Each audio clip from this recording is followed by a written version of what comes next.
để lên đằng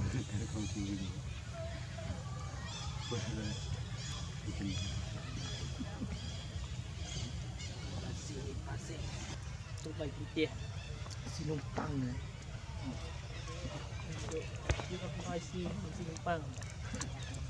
xin ông tăng gần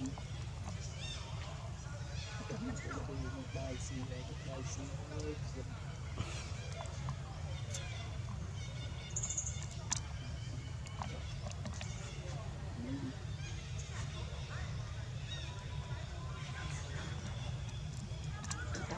Tôi chết rồi xong chỉ đồng tăng họ chưa có bé xin tao không người chưa có bé đồng tăng thôi nhưng có để gì bạn chơi cảm ơn xin đồng tăng mà bây giờ tôi còn cuốn chưa hạn mới đồng đen là sao không có đi một cuốn bây giờ mà xin xong rồi ngày đi đây nha tôi cắt được mắt cái xin đã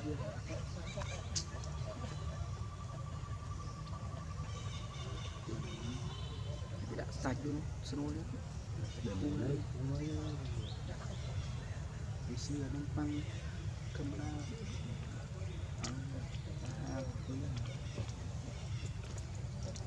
xin được đây ok đấy xin đồng tăng vào đây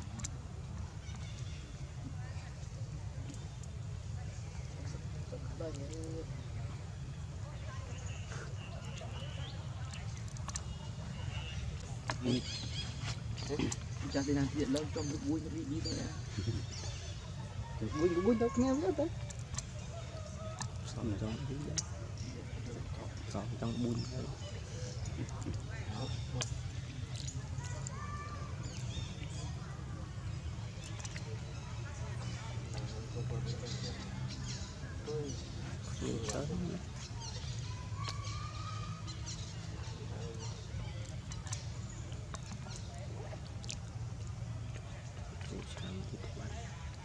mình chết xôn thì bị ông đục yên chồng ra băng về rau nông mi xôn để miền tí sao đi đó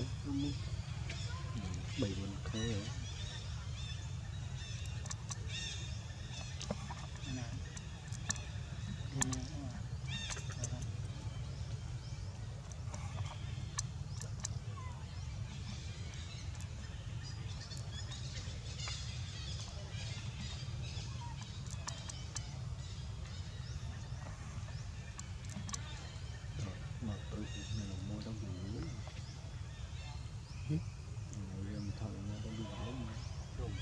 sung thọ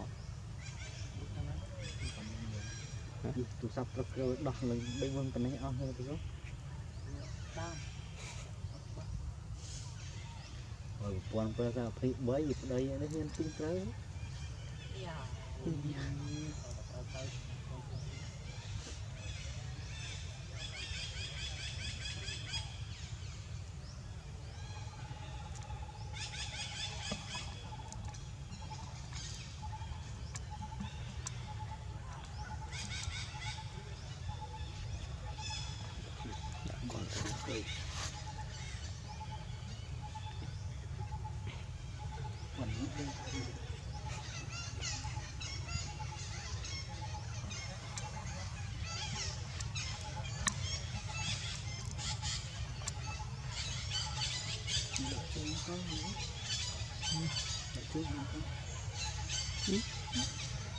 của hàng thì của bò mũi terlalu benar ini tenang semua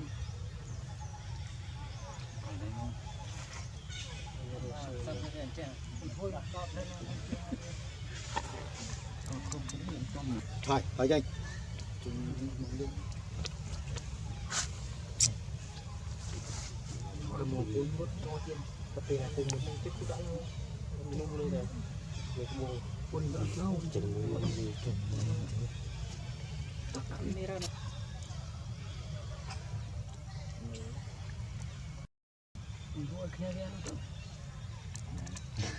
Jangan cangguan,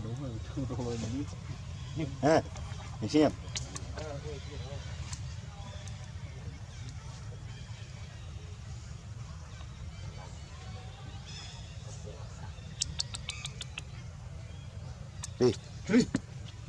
baru anggap pulmin